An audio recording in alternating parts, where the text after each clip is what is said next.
हा. ऑक्सफर्ड शब्दकोश समिती दरवर्षी सर्वाधिक वापरात असणारा शब्द शोधून काढते, त्यावरती मतदान घेते. गेल्या वर्षी 2024ला ब्रेन रॉट म्हणजे बुद्धिमांद्य हा शब्द होता की सोशल मीडियावरती स्क्रॉल टाईम जास्तीत जास्त ठेवल्यामुळे मेंदूला येणारी शिथिलता व्यक्त करणारा शब्द हा एक नंबरला होता. त्यामुळे 2024चा शब्द ब्रेन रॉट असा होता. तर 2025ला पण सोशल मीडियाशी संबंधित अशा प्रकारचा शब्द रेज बेट हा यावर्षी ऑक्सफर्ड समितीनं निवडलेला आहे. आता रेज बेट हा जो शब्द आहे हा 2002 साली पहिल्यांदा वापरला गेलेला होता. मात्र गेल्या 2 वर्षांमध्ये या शब्दाचा वापर अचानक वाढलेला आहे.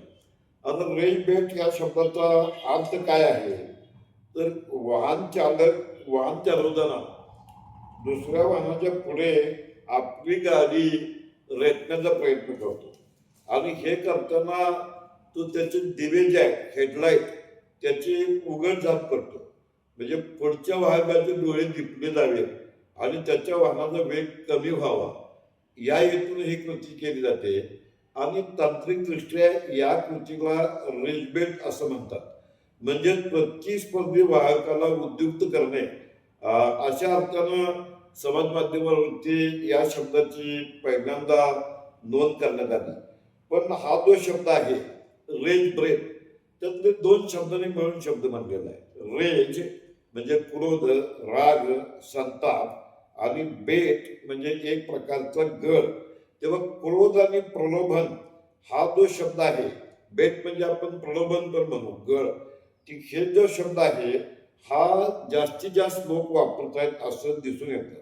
म्हणजे संभाषणामध्ये, चिंतनामध्ये, वादविवादामध्ये वारंवार येणाऱ्या शब्दाची नोंद ऑक्सफर्डची तज्ञ समिती घेते आणि तब्बल 30,000 लोकांनी यासाठी मतदान केलं. हे मतदान 3 दिवस चाललं होतं. अंतिम फेरीमध्ये 3 शब्द होते, ऑरल फार्मिंग, बायोहॅक आणि रेज बेट.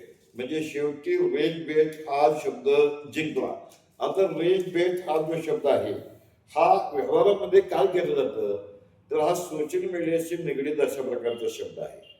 वाचकांना किंवा प्रेक्षकांना अशा प्रकारचा कंटेंट दिला जातो की त्या कंटेंटवरती लोकांनी रागवावं, संतापावं, त्यावरती व्यक्त व्हावं, त्या मजकुराला लाईक्स द्याव्यात, त्यावरती कॉमेंट्स कराव्यात आणि तो मजकूर शेअर करावा. अर्थात ह्या 3 मुद्द्यावरतीच लाईक करणं, कमेंट करणं, शेअर करणं, ह्या 3 मुद्द्यावरतीच संबंधित पोस्ट करणाऱ्याचं उत्पन्न अवलंबून असतं.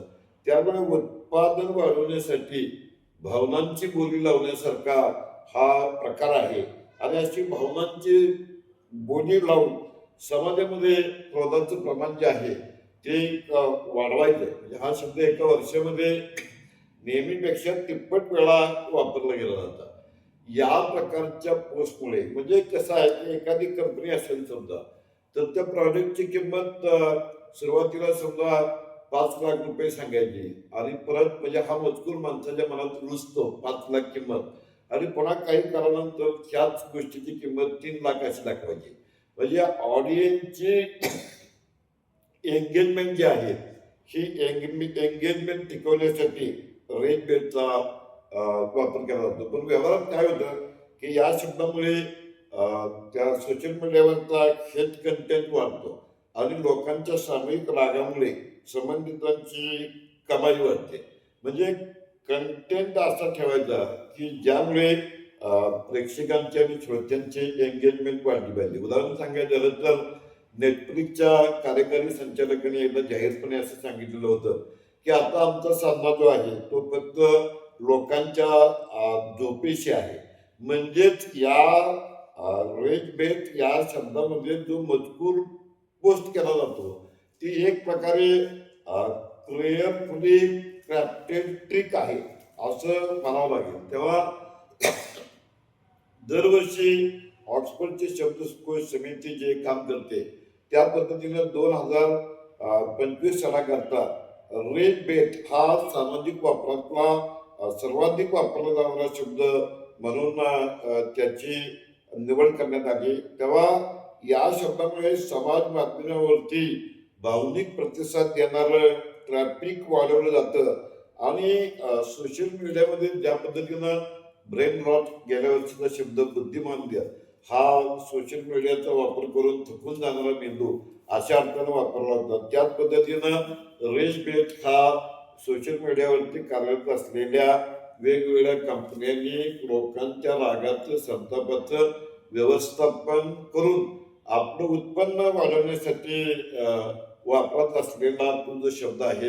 अर्थातच ह्या रेज बेटचा सामना करण्यासाठी म्हणून सर्वसामान्य माणसाला प्रत्येक पोस्टचा खरे खोटेपणा तपासून घ्यायची सवय पाहिजे. त्याचबरोबर विवेक, आपल्या मनाचा विवेक टिकवणं आणि विवेकानं कुठल्या पोस्टला प्रतिसाद द्यायचा किंवा नाही द्यायचा या प्रकारचा मुकाबला या रेज बेट ह्या शब्दाशी व्यवहारात लोकांना करावा लागेल यात शंका नाही.